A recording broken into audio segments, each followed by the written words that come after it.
generate a lot of attention and activities down on that part of campus that right now it's nothing's really happening like that. So this is going to be fantastic to go through the entire wellness center that we're doing throughout the heart of the campus right here, and this is a critical part of that. So we're really excited. Those 3 areas that we had our vision, what we wanted, we're very confident that we're going to be able to have those things come to fruition, right? Ethan Wilson on the mat for Drexel against Brad Kata. Kata, the grad student out of Orlando, Florida, previously at Oregon State and the University of Dubuque. And still no points. Some good scrambling here. Still no points awarded. Staying on that ankle. We saw it a lot in the previous match. A lot of guys wrestling through and no one really giving an inch. Same in this 184 match.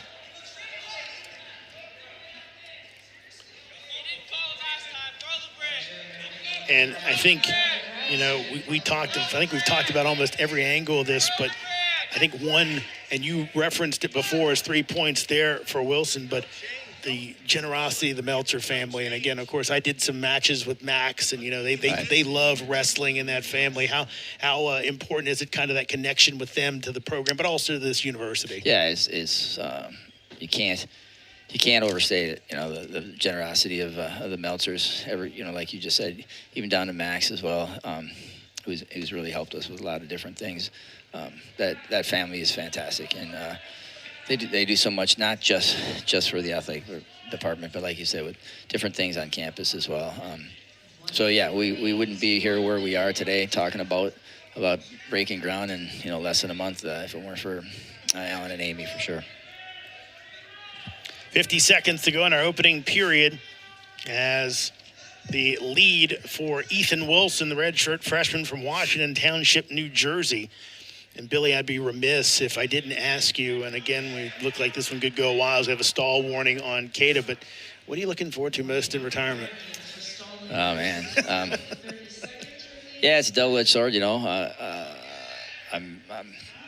You know, some days like today, I'm not looking forward to it, because this is you know, you being here all day and you have different events, and it's, you know, people here, the trustees, you know, we had, like you talk about Alan Meltzer, but you know, got guys like Jack Cassell and Charlie Lidecker and Corey Neal. You know, I shouldn't start naming all the trustees that are so good to us and help with things. So I'm just gonna miss relationships with our coaches, our student. You know, it's all about student athletes, right? So that's the thing you miss the most. It's just, I think, when I'm done, I'll miss just being with student athletes, because they make you feel young and vibrant. You know, you get fired up. You know, you come. This is my work, right? Yeah. So I look around. If being here can't get you fired up, then you're not wired right? You know. So yeah, that'll be it. Missing the people, whether it be coaches, administrators, or student athletes, guys like you. Oh, thank you very much. And it's funny, I when I think of that, and you talk about, you know, how it keeps you young, I do remember, and this is a funny story I hope you get a kick out of. I remember talking to some of the folks here, I believe Mike Gambardello, one of our former SIDs, talking about, I think it was maybe the university softball team. And they're like, yeah, Billy's shortstop. Like, Billy's shortstop. It's like, and I'm thinking to myself, I think I was playing softball at the time. I was already relegated to catcher and pitcher because of all my bad knees and things. Billy's shortstop, and he's great, as I always is. Yeah. So it's like, well, he didn't talk about my hitting, obviously, but yeah, a little guy, middle infielder my whole life. But yeah, that's a blast. We put together, you know, we had like intramurals for staff and faculty during the summer. So we'd always put together a softball team here in the department, and a few of us had played a lot. So it was kind of unfair in some ways. We had a couple guys that could hit the ball pretty hard, and some of the other folks on campus are like, "What's up with that?" 4-0 lead for Ethan Wilson over Brad Kata. Next week, the Eagles going out to Air Force. Will you be accompanying them out there? Yeah, I'm gonna go. It'll be interesting. You know, we got a kind of a home and home arranged with Jason and Sam, the coach out there, and yeah, it'll be fun. Get to see my old stomping grounds a little bit, see some guys that I wrestle with or that I coach that are going to go as well. So it'll be fun. Air Force is tough this year. I know you're proud out there at Air Force. Again, so much time that you spent out there, and they were a great program coming down here, and another one connected. I think that's got to be a source of pride for you, obviously, especially in the Patriot League, getting to wrestle the academies and so much kind of rubbing elbows with them, right? Yeah, Army, Navy, just being conditioned my whole life. I don't want to say I don't like them, but that's, we don't care.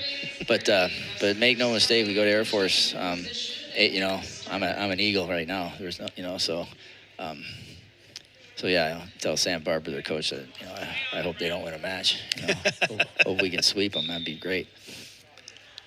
4-0 lead in this one as we're talking with Dr. Billy Walker, the athletics director here at American University, as we come down the stretch. And again, you've been so generous with your time. We're going to keep you another. We might have another overtime. Yeah, you might be the bad luck. I tell you, when I think you well know that I worked at Sirius XM for a long time, still there. And I think one season, I had done our updates on our PGA Tour coverage, and I think of the 8 times I worked, or the 10 times I worked, about 7 of the events went to playoffs. I became Mr. Elvis with Jim Moore, the old playoffs. That was me. They would blame me for it. I was like, guys, I had nothing to do with this. Funny. Blame Tiger, blame everybody else. It's not me going to a playoff in this one.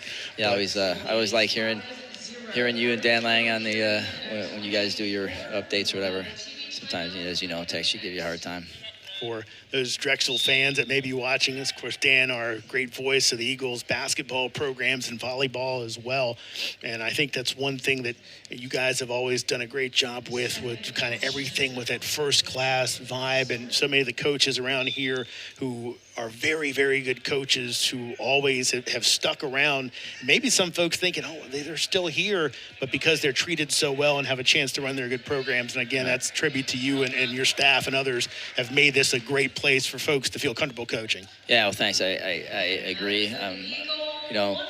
Just like recruiting, you don't always get I don't want to say the best, but the key recruit in my mind, and the same thing for coaches here, you got to get the right fit, right? Yep. And so not all coaches are the right fit because they have different expectations, and maybe coming from a Power 5 conference or whatever, that we do things a little differently.